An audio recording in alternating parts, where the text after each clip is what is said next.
What's going on, my peoples, man? We back for another one. And to start off the new year, y'all, I got my boy Joshua Short on here. What's up, man? Oh my God. Is it different vibes each time you walk on the I grew up with a lot of broke kids like myself. We didn't have all that. I'm sweating in places I'm not proud of. Hello, everyone. We're at the Elkhart County Fair.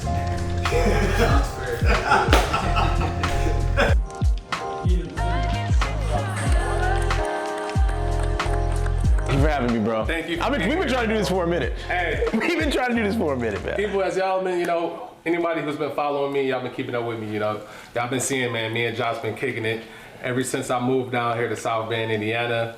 This guy's one of the guys that took me under his wing. He's been showing me, the ones and twos, taking me out. And man, it's just been a ball, man. And the story I got from this guy, man, is just inspiring. And I want to have him on just to kind of give you guys the inside look, and hopefully we can inspire you guys, educate you guys, and whatever, man. So Let's do it, man. let's make it happen, baby. Let's make it happen. I guess first off, I want people to know the last name is not a TV name. It's a real name. I think people always like, but your last name is an adjective. Is that TV? Why did you choose Short? Are you short in person? That's my last name. I didn't ask for it. That's just what it is. So, I mean, what you see is what you get, and hopefully that's what y'all get in this interview too. Hey, man, I feel it, bro. We keep it short and simple, Did you write that? That was good. I need to. But, man, we feeling good right now. So let's, I guess I'll just start off with Josh. Just talk to us, man. Talk to us about where you from. Just let's kind of go on that journey of like just where you grew up at. Talk to your early beginnings. I started, so for those who do not know, I'm from Virginia. That's where I was born. I was born in Hampton, Virginia. Okay. So I don't remember anything about it. It was a lot of trees. It was a lot of trees. That's all I remember. We grew up in a trailer park. My mom bought a trailer home. It was beautiful. I think there's this misnomer that if you grew up in a trailer park, you're trailer trash.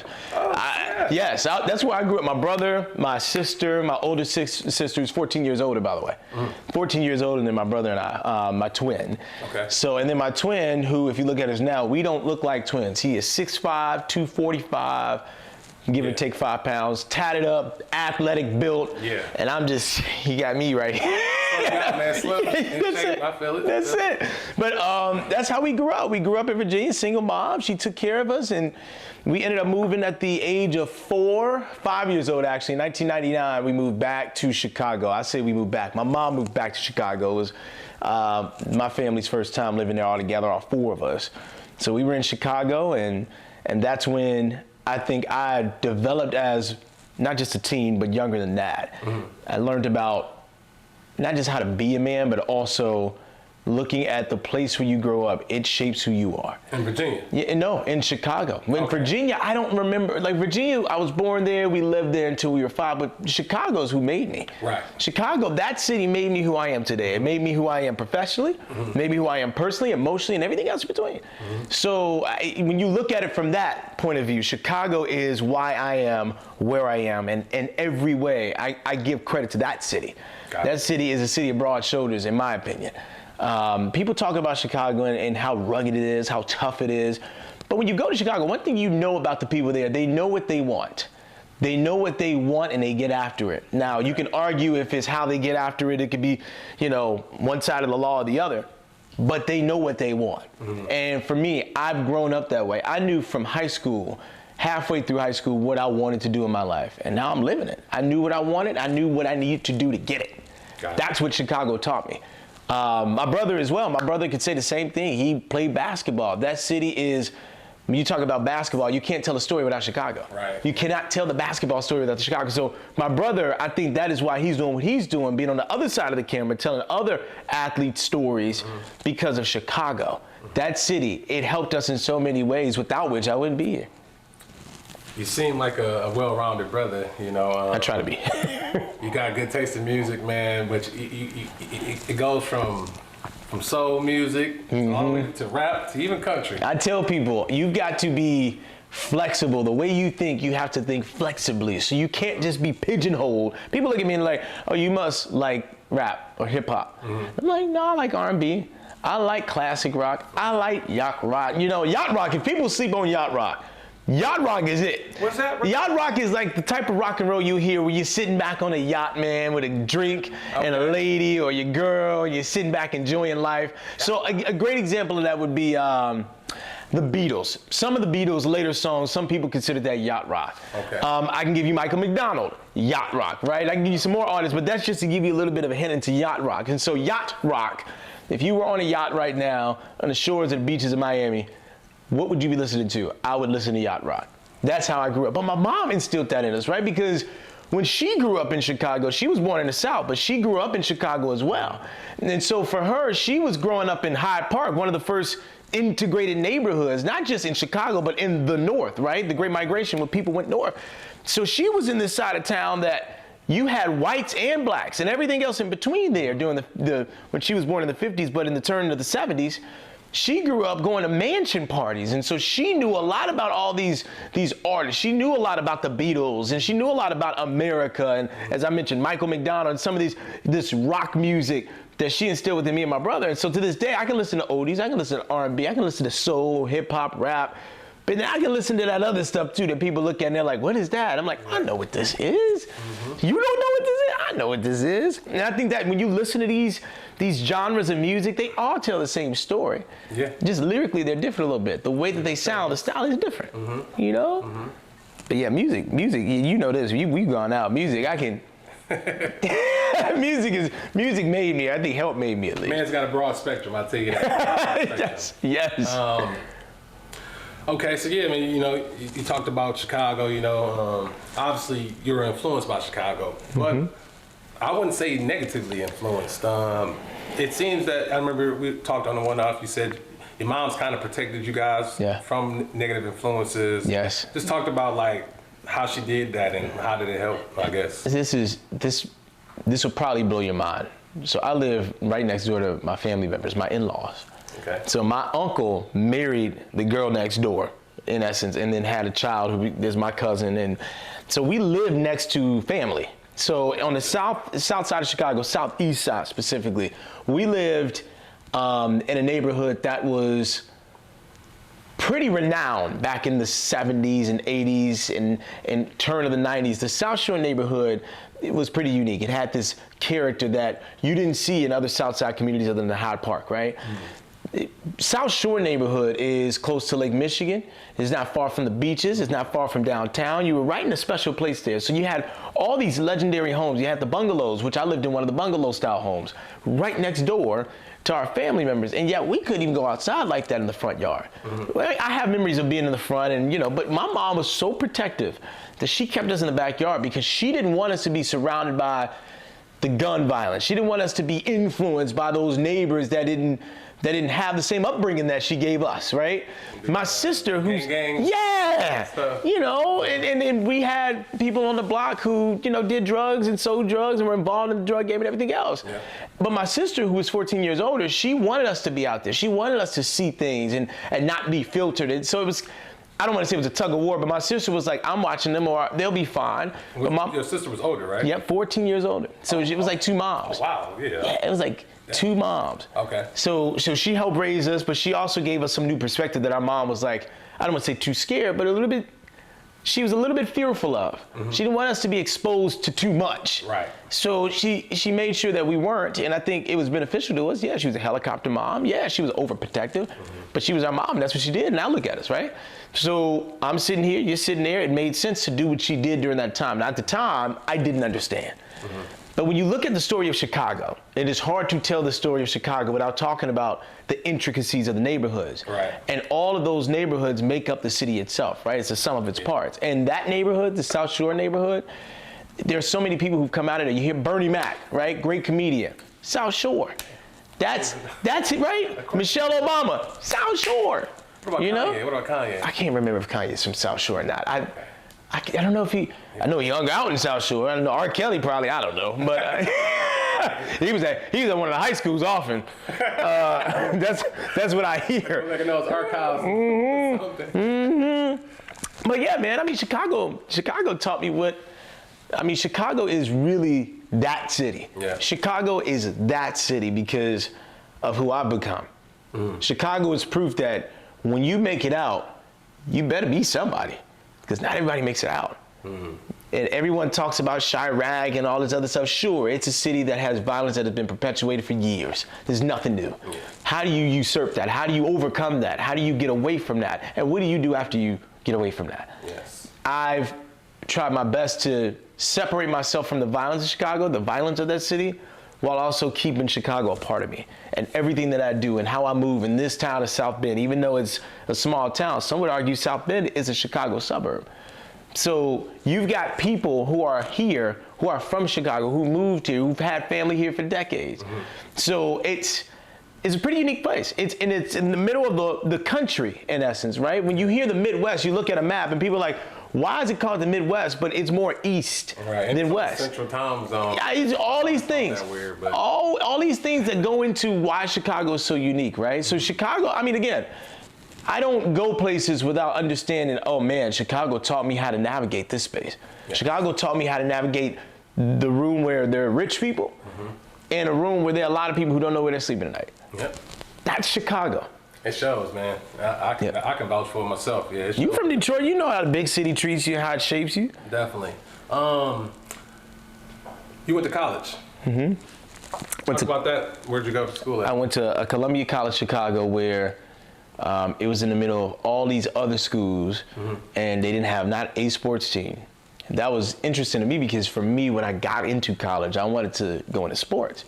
People don't know, I didn't want to do news. I wanted to do sports. Okay. I wanted to be a color commentator, as they call it, a broadcast journalist on the mic, on the sidelines doing this stuff. And that became a thing for me because my brother played sports. So wherever my brother was, I had to be, right? Gotcha. So in high school, he played football, basketball. So I had to do something. So I was always around him as he was in practice, or I was always around him videotaping, videographer for the football team, or while he was on the basketball team, I was videographer for the girls basketball team down the hallway. So after his game, our game was wrapping up, so we'd be going home at the same time. We had to do things together. That's what our mom wanted us to do. Gotcha. So for me, sports was always, I was always surrounded by it. And then this is during the time where Derrick Rose got out and he was the Chicago sweetheart and everybody's hoping and wishing the best for him. And that was my guy. Yes. So D Rose came about. So I started to watch the Bulls a lot more and then the Bears a lot more, right? And so Chicago, this sports town, right? I felt like I had to do something in sports.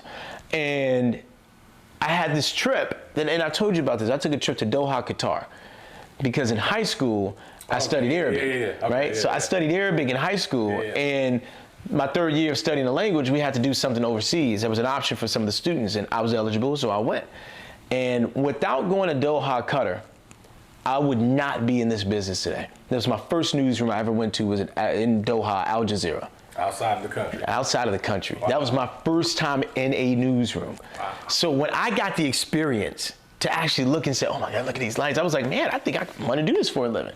But at the time I said, well, how do I make that, how do I draw that connecting line, right? How do I end up in the newsroom? Well, I said, well, I like to tell stories. I talk a lot, obviously.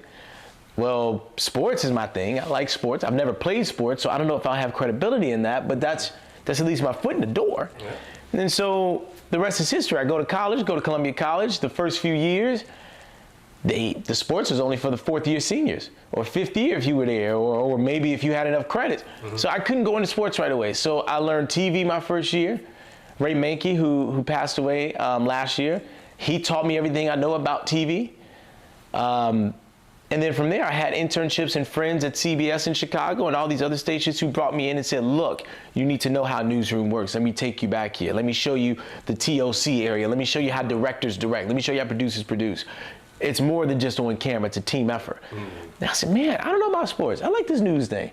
So in college, I had to take a news class, and they said, go out and shoot a breaking news story. I said, what? Well, the NFL draft happened to be in town. I covered the draft as a student, right? I did that. What year in college was it? Ooh, that was 20. Alex, look behind you. There's a thing up there. It says Columbia College. I can't remember the year. Or more so, I'm asking like what year, what class were you? Were you a sophomore, senior? I think I was junior. Right there. That one you're looking at. What year does that say? This one? Yeah. 2014 to 2015. 2014, 15. So that would have been sophomore, junior year. I was just coming out of high school. Ain't that crazy? But that was the first big story that I did as a student was covering the NFL draft. And I didn't get exclusive access. I didn't get an all access pass. But I was in Grant Park. I was right on the edge of Grant Park where they had the stages set up and right across from one of the theaters where they actually had the draft and looking at all the traffic backed up on Michigan Avenue because of the draft. So that was my first time saying, oh man, I'm getting chills covering this news story. It's sports, but I'm doing it as a news story. You're just in the moment, you're seeing it, you're like, I can visualize myself being this. I can visualize myself doing it. Right here, huh? I took one journalism class in high school and I said, man, that'd be cool if I was able to do something on camera, but that was just writing journalism. That was understanding the technique of how to tell a story and the inverted pyramid and all that stuff. Right. But when I actually got on camera, I said, oh, I can do this. Never wanted to go on one of the STEM programs or the artsy. Man, that was the thing about Columbia. Columbia was this art school that people looked at. People didn't know it as a TV school. Okay. But Pat Sajak went there, you know? Okay. I think Kanye, I don't know if he went there, if he got an honorary degree, but he went through there at least once or twice. Yeah, Kanye's dropped out. He's dropped out. That's the school they didn't tell you about. So Columbia there, and I'm trying to think, who else? Several other people went to Columbia, or at least went through there. I think her name is Adie Bryant. She was on SNL. So you got a lot of people who went through Columbia College. It's a well-known school, though. When y'all told me, I'm like, oh, damn, I know. I heard Columbia. People think that when girls ask me, where'd you go to school, I would tell them Columbia, and I just leave it at that. Like, oh, Columbia University? I'm like, no, Columbia College, Chicago. This is a different school. It's different. But no, that school helped me in so many ways, man. And I was able to do things on camera for the first time I was not able to do. I interviewed Jussie Smollett maybe 2-3 years before the controversy he was a part of, right? Okay. So I interviewed Jussie on stage, and I talked to him about being a member of the LGBTQI and being an actor and a successful one at that when he was in Empire that was on Fox at the time. Mustache? I had the mustache. We're gonna go in the archives, pull the mustache video up right now. I'm going for him to bring the mustache back, man. Man, they would kill me at the station if I brought the mustache. I just shaved today. Man, I used to have a mustache. It was the past. Oh my gosh, I would never. Past looks. If I bring that thing back, I scare some people off. I know that for a fact. But bro, you talked to me. College. Another thing about college, you talked to me about. You never went to any parties in college. Nope, I did not. I can tell you one time where I went to a party, and I can't even tell you whose party it was. I don't think I was with anyone. Okay. People don't know, like, now you see me as this person who always got a lot of connections and friends and networking, but I didn't really hang out with people in college. Ibrahim, who I used to work with here in South Bend, who's now in Detroit doing his thing in your neck of the woods, and I met him in the latter stage of my college career. We both covered the Cubs when they won the World Series as students. We went to the North Side ourselves, got camera and rented the cameras ourselves and did that and put it on our reel, and that's what got us hired at WNDU, right? And so we did that ourselves, but before then, I didn't have people that I can call my best friend in college that went to Columbia. I was always working. So if I wasn't in school, I was at home working. And I say working on schoolwork. If I wasn't at home working on schoolwork on campus waiting for next class, I was on one of the buses. There you go. I was a tour guide on one of the double-decker buses. I was like, here, I can look on your left. This is how it looks on your right. That was me. He was the guy, when I come to Chicago, I'm coming for a tour. That's it, man. The city. I see you up there. I did that for the better part of 4 years. 4 years, man. That probably helped with your public speaking. Oh, it made me so comfortable because I was able to talk to people with accents who barely understood English. I was able to talk to people who majored in the English language. I was able to talk to everyone else in between. And so for me, that made it easier to talk to people and to get to know people on a visceral level. Not just where you're from. It's more, I've heard about the politics in this country. How are you? What are your opinions on that? Gotcha. You know, you took my tour. It was more of a tour about you than it was the city. It was how do you fit into the city? When you go to these cities, everyone wants to feel special. They want to learn something about where they are, yes, but they want to feel special too. You know, and they told me, they said, you got to go by this, 22-page script. I didn't read that script once. Not once. I did my own thing. Just freestyle. And freestyled it. Because if you're in traffic with 20 minutes, well, what are you going to do then? Go by the script that's only meant for 20 seconds? Right. So I had to tell my own story. Well, this is where I went to school, and that building with that girl on it, that's my ex. And, this way, I had to, on the fly, I had to do my thing, man. Weird, boy. He's still been pushing that one. I had to go, like I had to, and I think that's one thing I can tell you about being as a tour guide, being in that position. It was all about teamwork. Even me being on the bus by myself doing my thing, I had a driver I had to make sure I was good with. When we stopped at a different stop, it was the ticket agents we had to make sure had everything they needed. I mean, I always felt like that job and every step that I took in college made me for this job that I'm doing today. The teamwork that I'm a part of, that I'm blessed to say I'm on that team. I was preparing for this for years. Gotcha. And as a tour guide, that just was one of the many ways that God was preparing me, right? Check it off on the resume list. I mean, speaking, yep. Yes. I did this for teamwork. I was a tour guy. Before I was a tour guide, I was a ticket agent. So I was selling the tickets to people to get on the tour. And then one day, people called off and they say, "Do you know anything about the city?" I said, "I know a little something."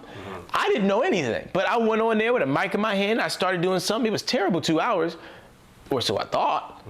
And then all of a sudden, people went on TripAdvisor and said, "Oh, this guy, Josh, was really funny." It was the first TripAdvisor review they had at the time in over 2 years. Wow. And then I was on TripAdvisor at least twice every week. Okay. For 4 years straight. And and to kind of get back on the subject when I was saying, so even if you did, you probably went to 1 or 2, but you really didn't do much in college. So yes. You can't say that I got the college experience where not at all. We turned up, we lived not at all. up, And I don't know. At one point, I used to be embarrassed to talk about it. Now I wear it with pride. I get to say I went to 1, maybe 2 college parties at Columbia. And that's it. It seemed like that was a sacrifice. It was, man. And I didn't mind it. I didn't mind it. I would go downtown all the time, pay for parking just to meet and network with people. And I was interning everywhere. I would used to call the games on the sidelines for IHSA, Illinois High School Association. You got girls from class or something like, "Oh, meet us here at this front." I never did that. I would say no. And I felt like, man, these girls probably think something up, but I ain't trying to go with it. No, he's never hanging out. I would never. Yes, you heard so many times I was told that, why don't you hang out? Like you're so fun to be around. I'm like, I can't be distracted. I got something I got to do. This one party that's for 3 hours that I'm gonna be annoyed at because at the time I wasn't drinking. Okay. At the time I didn't drink anything, so I felt like I was missing something. When I went to a party, I felt like I don't know anyone. I'm not going with the best friend or a partner or a bruh. Right. So now I got to go there by myself, and I'm already feeling anxious. I don't smoke. I don't drink. I don't do drugs. I just wasn't my scene. So I felt like I wasn't losing out on nothing. And then the next night, everybody's talking about something that went down dramatically, and I'm like, oh, I'm glad I missed that. I was at the crib. Gotcha. I was at home or I was at a friend's house on the south side. I didn't go downtown to party, which is why to this day people say, Chicago's your city. Yes, it is. But you tell me to name 10 bars. I can't name 10 bars. I hear that, brother. I hear that. And it shaped me, man. Now that's why I think that's why I go to Corby's all the time now. I got to catch up on what I missed out. Hey, y'all, now he the guy you see at the bar. He like this on Great Gatsby. Yeah. That's me, man. That's me, man. But no, man, like I said, man, you definitely, man, inspired me with that story, dude. And then when you told me that, because like me as a college kid, oh man, I'm at the parties, I'm with the bros. It's so crazy. I'm hanging out. Yeah. But I see. But what did you learn from that? I learned from that it takes balance. Gotcha. Some of it needed to be sacrificed. Gotcha. I'll be honest. Some of it needed to be sacrificed because the ultimate goal was sometimes, okay, the next day I'm waking up hungover. I was gonna go shoot this video or I'm gonna do this. I don't even want to do it no more. And just stuff like that. Just seeing, and I mean, life. We reflect on things and we look back and we say, oh, okay, now I know how to move. But looking back, definitely it was like it needed more of a balance. But my school was such a party school, and I guess in my situation, I was so excited to be out of the hood. Gotcha. I'm like, I'm out of the hood. I don't have to always look over my shoulder anymore. It's people around me they're all bringing me in. They're all welcoming me.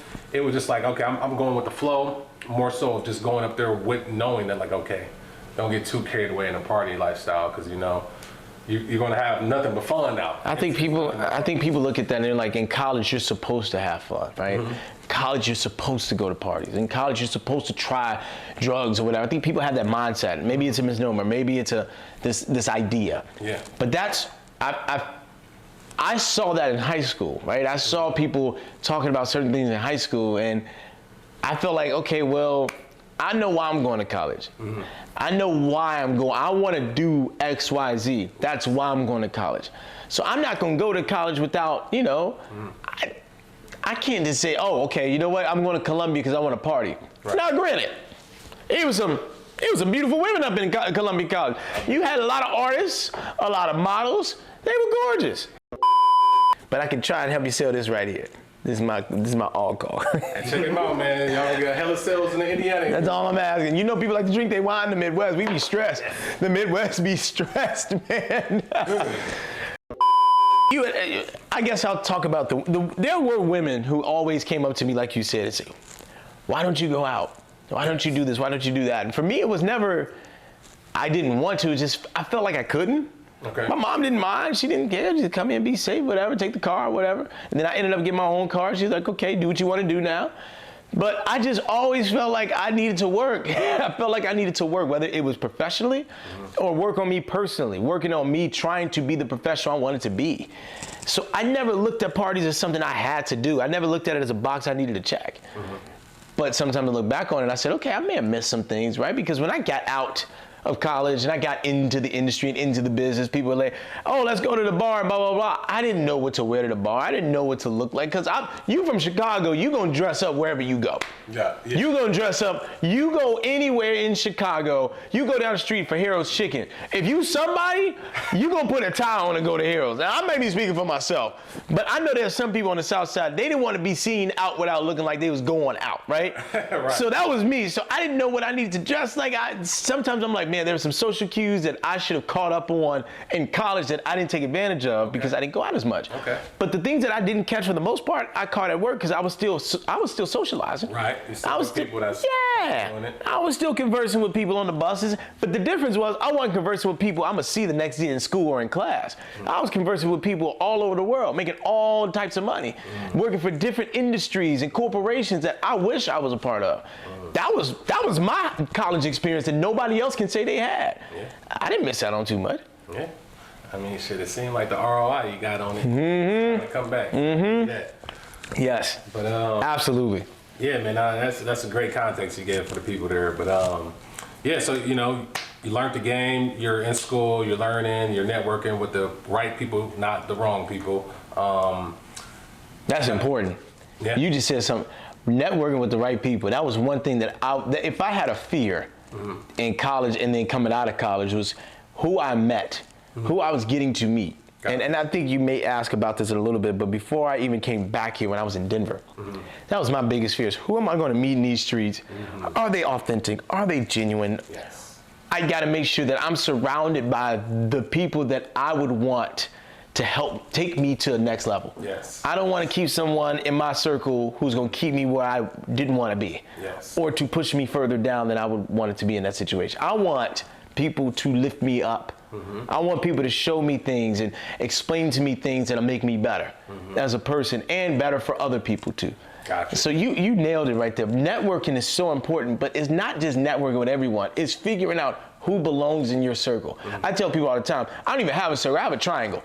Like my circles are too big. I have a triangle of people, and I try my best. I have very few corners, and let me say this one time, when I first got down here, we work at the same job. We don't gotta talk about it, but basically, when this guy was coming back, he basically already had like a popularity in the area, and I'm thinking I'm like, okay, when I meet this guy about to. He's about to probably, be the most hype person around. He's gonna have like 100 people probably hanging out with him.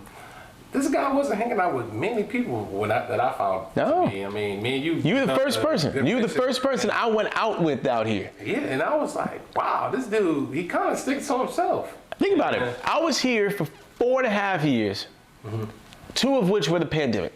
Okay. All of my friends left.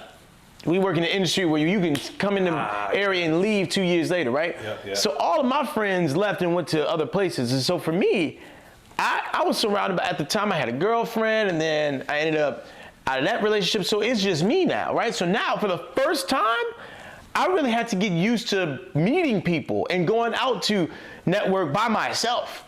And so I had to find my own crowds then. It wasn't because, we have to be friends because we're in the same business or in the same industry. Now I gotta work and understand what it means to be a friend, and understand what a friend looks like, and understand what people really do outside of what I do. Yeah. You know, and so yeah, that's when I had to learn how to navigate this space called life by myself. You know, and being away from home, albeit 90 minutes, that's away from home. So I had to do it all on my own. And for me, that was like, my first 4 years here was like college. It was like, oh, this is what it was like that I missed out on, because I was so focused on work. I didn't care about making friends in college. And then at that point, all right, you hit your goals, you hit your accomplishments. Now it's time to kind of get your social sauce back. Yes. Okay. It worked backwards for me. And so now to this day, I have a lot of great people in my life. I do. I have a lot of people who I don't deserve in my life. But I can tell you that as a man who had to learn it on his own by himself when he moved to South Bend, Indiana, and then eventually had to move to Denver and then back, I've done a pretty good job. I've kind of put my reading glasses on a little bit and analyze the people in my life. And sometimes you analyze people in your life for a reason. They're in your life for a season or for a reason. But you have to navigate that and understand who those people are and then weed out those people. And let's stay on that. You go from your life to Chicago, you know, you come to Indiana. First job you get as a news reporter. No one knows you. Like you said, you had to work on your social sauce. You're getting out, you're meeting like-minded people who are, you know, just for you, basically, in general. Talk about the journey to rookie news reporter to getting your big break. Man. You know what your big break was. Man. You know the Black Friday. Yeah, the Black Friday story that went viral in the area. Oh my God, man. The stock just went up. Oh man, everyone, the Josh Short stock is going up. Invest. Yes. But just talk about that, man. You came here, you started off as a rookie reporter, man, and you know, you did your thing and you went, you got your moment. I think, so when I left Chicago and came here, I knew I don't mind sharing this. I signed a 2-year contract when I came to South Bend initially. So in 2017, I graduated, signed a 2-year contract, and I knew I wasn't going to be here longer than 2 years. I felt I was too good. Felt like I don't need to be in this small town. Yep. I don't know the people here. I'm going to go shoot some things for a couple 365s and then get out. Gotcha. And then I started to like this place. I started to like not being in traffic when you're trying to go to work. I liked that a lot. I really did. I started like understanding why people choose small towns, because there's this, it's more than just quaint, right? There's something identifiable with it. For me, it was, I'm not the person that you're gonna see throwing big parties and these lavish events. I might be at them. You might see me in the room, but I'm not, you might, you know, but I won't throw those, right? I didn't grow up having big birthday parties, right? My mom didn't do that for my brother, and she couldn't do that by herself, and working, and my sisters going to school, and my grandmother and great-grandmother not being able to be mobile outside of the house. So we didn't have those big parties. So for me, growing up, it's kind of translated into that. Just do your job and go home and go to sleep. So I was a homebody all the time. My brother, he learned how to not be a homebody, you know, I was junior, senior years of high school, and then he went away for college. But for me, it was that. So I come here and I'm trying to figure out myself. Like, can I go out? Should I go out by myself? I don't know if that's safe. I don't know if that's smart. Maybe it is, but I've never really done it. So I had a lot of questions I had to answer my first couple years here. And then 2 years flew by and I felt like I'm not ready yet. I'm not ready to go out. Right. I wanted to go back to Chicago. I've always wanted to go to Chicago. Quiet as kept, I could have been in Chicago after 2 years here. Gotcha. And I chose not to. And I felt like it wasn't not only what I just didn't want to do, but I wasn't ready yet. And I didn't have an agent to tell me that. I just felt that I wasn't ready yet. But then Black Friday happened almost a half a year in, not even, into my first job here in South Bend. And I go in front of a mall, for those who don't know, and I hope you don't know. I went in front of UP Mall and basically for a live shot, told the story. News Center 16's Joshua Short is inside the UP Mall, where the doors will be opening in just under an hour from now. Josh, how are things going? Well, you know what, Alex? I thought I was going to be inside, and apparently I'm stuck outside because security reasons and all that other rigmarole. Look, let's just look behind me. You see the long lines of people out here at 5:45 or so. Look, we were expecting a big crowd. We don't have the big crowd that we expected. I got up at 3 o'clock excited to do my first ever Black Friday, and ain't nobody here. I am literally upset right now. I don't know why people did not wake up. They had too much food. I don't know what the deal is. You got cars coming through, but they're stuck right now in their cars. Nobody's coming out. Yeah, they open their doors at 6 o'clock, but I'm really upset right now. We don't have anybody out here. We got another news crew that I'm not going to name. She's out here. So at the moment, I'm going to send it back to y'all because ain't nobody here. I'm going back home. I'm going back to my bed, and I'm going to sleep. Alex, we send it back to you in South Bend. Oh, Josh, I feel bad for you. David says, though, that you're on the wrong side of the mall. So maybe that's what it is. You just got to go to the other side of the mall, and that's where the line is. You know what? I'll go to the other side of the mall, and I'm going to see another line of cars, and nobody's going to be getting out of those cars because it's almost 30 degrees. You know what? I'm just... Oh, Josh is gone. We lost Josh. All right. There's nobody here. Authentic as it comes. And the way it was presented, people, they never had someone see that on the news before. People, well, they're not here yet, but we're waiting on a showing of expecting thousands of people here. Black Friday this popular. And it's like, no, that's not how this goes. There's no one here. They're supposed to be here. Doors open. They were supposed to open at 5 o'clock. And I got here. They weren't open. What do you want me to say? Big letdown. Yeah, ain't nobody here. Disappointment, or as they call it, anticipation. For me, as a journalist, I was back in my whole family. I was in Chicago the night before for Thanksgiving. Like, oh, I'm about to go back to South Bend. I'm covering Black Friday. I've never done it on my own. I get there, there's nobody there. I'm deflated. I am disappointed. I am just distraught. So I did what I did, and the rest is history. But people were able to look at that, look at me, and say, I believe him. He's got credibility with me because he was real. He was genuine, and I understood the assignment. I knew the story. Yes, yes. And dude, I mean, that obviously propelled you to just being a well-known name around this town. And, you know, as I say, man, listen, as a dude who came from a popular lifestyle, anyone who knows me from my past life, I know we used to get in, and I kind of had a name. I'm not trying to act like big-headed about it. Sure. I come down here not knowing a soul. I met a few friends. This is the first guy I met, though. Anywhere we go, man, people are coming up to this guy as if he is bigger than life, but you would think it's probably like, oh, this guy is nationwide. That's the love you get around here, and it shows, man. But you know what? I had to earn that, bro. Oh, yeah. I had to earn that, and I don't look for that. You know this. I don't seek that. I don't go out expecting or wanting or wishing. It'll happen. But I had to tell myself, because I used to hate it. I used to hate going out, and I used to hate when I was with someone and then get interrupted, or I would be drinking out in public or doing something and someone would come up to me and I'm like, this isn't the time or the place. But now I've respected it because I understand how I was coming up.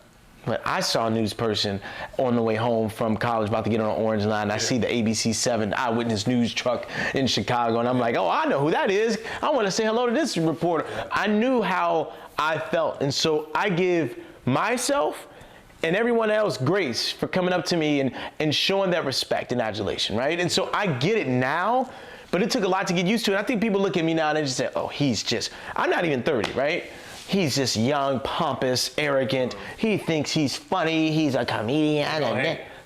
Everybody can't love it. You see what happened when I ate a waffle at a restaurant? Fried chicken next to it, and people thought one thing when in reality something else was meant, but people do that.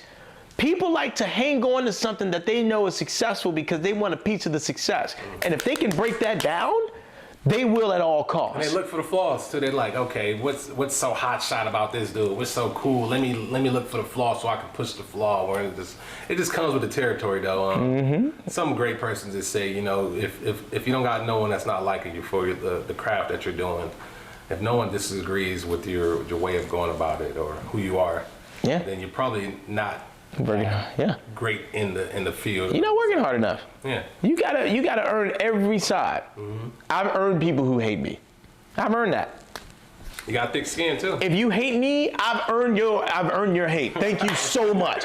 I've worked hard for it. That's crazy. I mean, think, if you hate me right now, I've earned it Thank you. I really appreciate it because you know what? The majority of people don't hate me, right? The majority of people respect me. You don't have a choice but to respect me, right? Because you can't say Josh didn't do X, Y, Z. Everything that I've done is always for someone else. Yep. Never for me. I tell people all the time that the work that I do is not for me. I don't need to be in this city, but I wanted to come back. I wanted to be here. Yeah. I left a place that I could have ended up going somewhere else, but I came back here. I didn't go to Chicago where I'm from. The comfort in me could have gone to Chicago and could have done something easy. And let's talk about that now, From Chicago, come to Indiana, you build something up for yourself, you earn the respect of the people, you're an asset to the team. Then you leave, go to Colorado. Man. Just talk about that and going to Colorado, and then you're back here. So talk about going there and deciding to leave.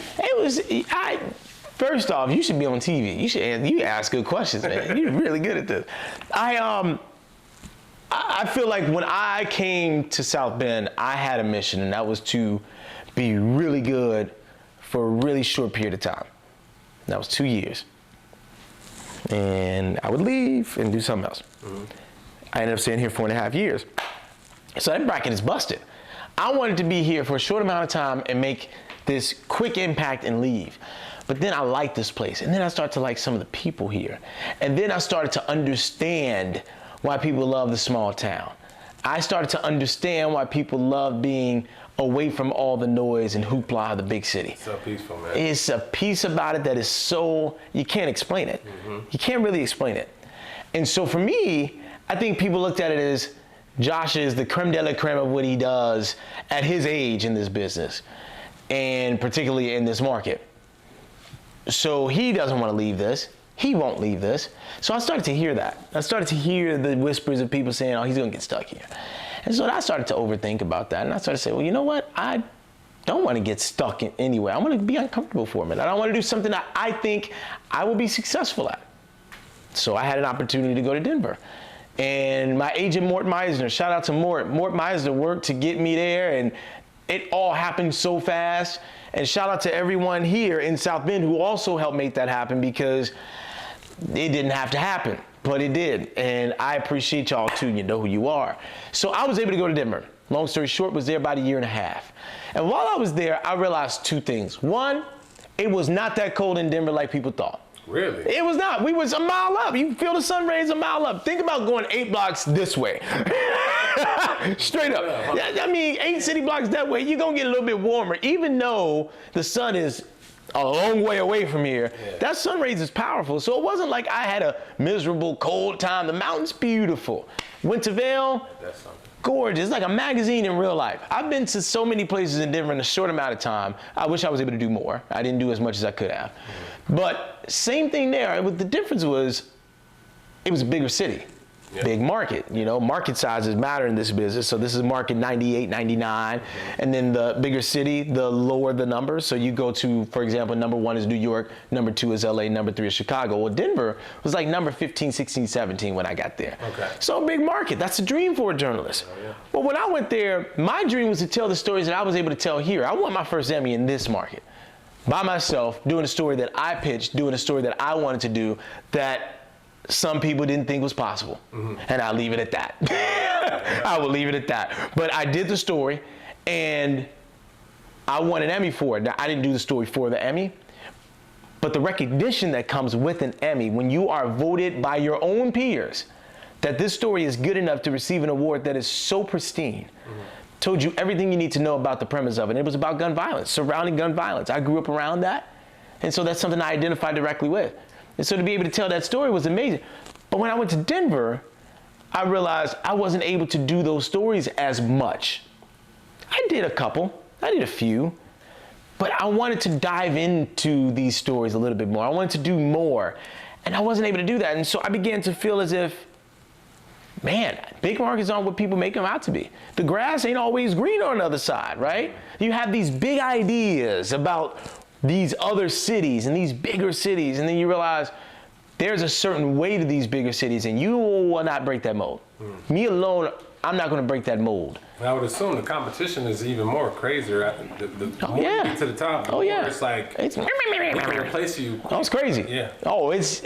I can tell you that one way that I grew in Denver was not just how to write, but how to work with other people. Because everyone in Denver thinks their idea. Everyone in any big market, not just in Denver, everyone in any big market would think they have the best idea. Gotcha.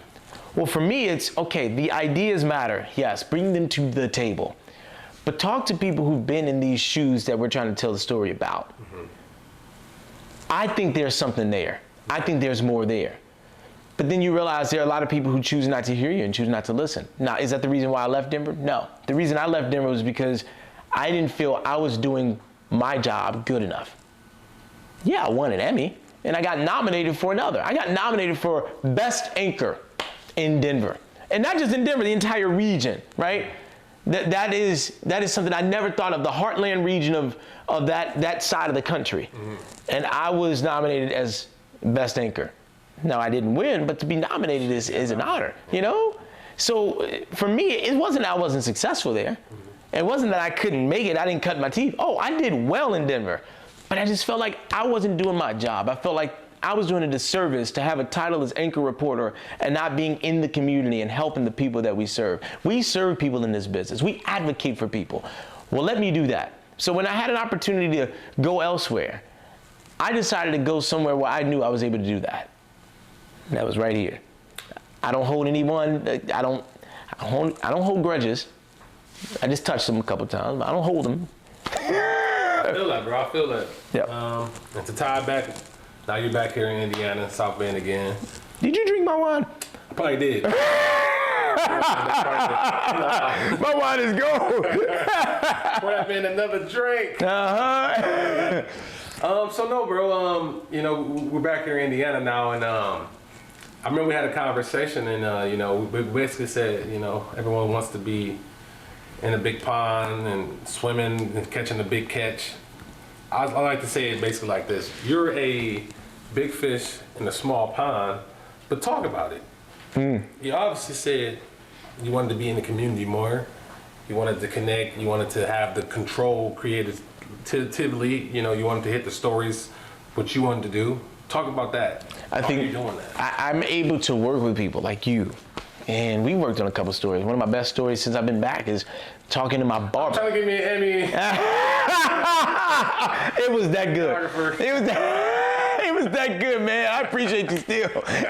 We shot one of the best stories that I've ever shot. Yes. And I say that knowing you shot all of it. I just talked. Yeah, but it was, we've done a follow-up to the Emmy-winning Why Shoot piece that I did back in 2021, and we worked on that together. We also worked on a barbershop piece during the season, during Notre Dame season, and talked to a guy who's the team's barber. But for me, it's less about me and more about the people and the stories we tell about them, right? So for me, I've always wanted to share other people's stories. That's what I did when I came back from Doha, Qatar, what I told you about 30 minutes ago. My first trip going out of the country was when I was studying Arabic in high school and had an opportunity to go abroad, and I was in my first newsroom. Well, for me, that was huge, going there for 2 weeks. It was only a 2-week trip. But for me, going there and seeing people in the part of the country, in a region of the world, that when you watch the news, they say, oh, terrorists are from here. Or when you go to this country, there's a heightened level or risk of travel. But then I went there and I'm like, these folks know about Kanye West, asking me if I knew him, and I didn't know not one artist from Doha. What does that say about us? What does that say about me? So I felt obligated to get to learn more about other people and tell their stories. Perspective. Perspective is so important. It is one of the greatest gifts that you can get on this earth is perspective. And for me, I gained that perspective at an early age to understand that what I'm doing now, it counts, it matters. Because I want to share the story of other people, because it's not about me at the end of the day. It's not. It's about the people and their stories. That's why we do what we do every day. And I'm lucky. I get to say we do this. We get to do this. You and I, we get to do what we do every day as storytellers. You're helping to tell my story right now. But we still get to do this. Yep. You know, we're not given this. We don't just get spoon-fed this stuff. We have to earn this position. We get to do this. We're lucky. And I count my lucky stars every day. You know, let's start to land this ship, man. For any aspiring journalists out there, any people who want to story tell, what's some advice you'll give them? How to be good at it? Be yourself. Don't try to be another journalist. Don't try to emulate. Emulate is important because I can emulate people that I'm a fan of, but don't imitate them. Okay. Because then you're not being you. Grab bits and pieces. Yeah, yeah. Look at the traits of, for me, I watch Tom Brokaw, old videos of Tom Brokaw, like I watch him and the way that he comes on the air, and that no matter what the story is, I can believe that guy. I can believe him. I know that whatever comes out of his mouth is either factually correct or it's something that needs more work and something that needs more journalism to be done and understand it better. But if he's saying it, there's truth to it. And I know there are a lot of people who say, you know, like what we do is, especially in the last 7 years, what we do has become so scrutinized heavily that people think that we are fake, or that I can get my news elsewhere. Right. But for me as a journalist, the one thing you cannot fake is being you. You can't fake the funk with that. You got to be who you are. Yeah. And so for me, I am who I am. Every day I tell people, this is what I want to do. And I have to say, man, just being in this industry, I've seen people who are this way on camera and a different way off camera. With you, which we getting right here and what you see him on TV is really it's not different. It's the same guy, and that's for more successful people I've seen in this industry. Please tell people that, because I think people just think of like, oh, I bet you he's. Someone said on Facebook when I was coming back, I put this thing, I was coming back, and everybody like, oh my God, he was so rude in the store when I said hello to him. No, I was probably on the phone and you tapped me on the shoulder. Don't be rude, right? But I'm a nice guy. I like to talk to people. That is one thing I love to do. I love to talk to people and get to know the community. But I always tell people, be who you are, and that's okay to be you. If you are this person that is shy, but when you see that light turn on the camera, you are a different person, be that person, be you. Be who you are. If you are someone else, everyone would tell that you're lying. If you try to become someone else that's not you, everyone watching will see it. Yeah. And I'm telling you, that's what's changed in the business. Yeah. I can tell you, this may be a big bomb I'm dropping, but that's one thing that has changed dramatically in what we do. The young ones coming into the business, they're trying to be influencers. They're not being journalists. If you want to be an influencer, be an influencer. But if you want to be a journalist, this is how you get it done. You got to be yourself, and it's not about you anymore. It's about other people. I've learned that the hard way, and I'm telling you because I know. So when you see people coming into the business and you seeing them doing their thing, yes, social media clicks are important. We get paid, right? A lot of people get paid because of social media clicks. I'm not saying you can't be on social media and involved with the fans and the followers. But you better know some journalism. You better have some chops. You better be able to sit the mayor down and say 1, 2, 3, boom, boom, boom, and ask questions. Yep. Not trying to be this next TikTok star. We got too many of those. We don't need any more of those. We're losing journalists, and we need more journalists in our newsrooms. And that is something I pride myself on. I can do the Instagram, I can do the TikTok, I can do the Facebook. I'm good at all of it. You can do TV. I'm good. But you better be good at doing the TV thing and being a journalist and getting the story out of other people. Because once that light comes on, it's no longer about you. It can't be. It can be. You can show your personality. Yes, that's important. People want to see real. They want to see genuine. They want to see authentic. Once they see something they ask questions about, once you ask questions about it, or if it doesn't make sense, then more than likely it's not true. More than likely it's not real. That's one thing that I can tell you that you will never question about me. When people look at me and I say things on social media and people may misinterpret it or they may call me this, you call me what you want. I'm gonna get sleep at night. I'm getting paid when I'm asleep. So I can care less about what you say. But when you think about what I do, it's kind of that I take offense to. I care about people. I got 3 Emmys, not because it was me, it's the stories that I told about other people. Yes. That is what I care about. If you come at that, if you try to come at me because of what I do, I take that serious. Yes. Because I work hard at that. I've earned this. So that's my one word of advice. If you are trying to get in the business, be who you are. Don't try to be someone else. And if you are someone and you don't think that you are that person that people can connect with, you don't realize who you don't realize who are out there. I'm too weird, I gotta be someone else. No, then there are people out there who are weird just like you. So be that weirdo on TV. He giving me advice. I'm sitting here like, okay. Check that box. Check that next box. Be who you are. Where can we find you at? Oh, you can find me everywhere. You can find me at the store down the street. You can find me at Corby's. But you can also find me on social media. You got me on. That's me on. That's at Corby's. That's at Corby's. Alex behind the camera laughing. He knows. He knows. You can find me. You can find me on Instagram. I believe it's Joshua I Short on Instagram. You can find me at Joshua Short WNDU on Facebook, Joshua Short TV on X, formerly known as Twitter. There you go. There you go. Say that. Gotta say that. Thank you, bro. Def, thank you too, bro. Yeah. Thank you too. I appreciate this. This last question. What can we expect next from you? Just coming up, anything we should be looking out for? What can we expect? Everything. Expect everything except nothing. You can expect every single thing except nothing. That's it. Yeah. Put that on a t-shirt, Wade. Got a t-shirt coming up. Put that on a hoodie. We're gonna make it happen. Man, that's all I got for today, man. Josh, man, this is my guy right here. Thank you, brother. Man. Thank you, man. We finally sit down and make this happen. I feel like I finally told part of the story, man. We got a lot more to talk about. I gotta talk about do I still eat chicken and waffles? Yes, I do. That's another story for another day. Cat Williams moment too, y'all. Oh. We gonna hold up. Oh yeah. Oh yeah. we gotta get some Hennessy for that. Shot the wine. Hey man, but this has been great, y'all.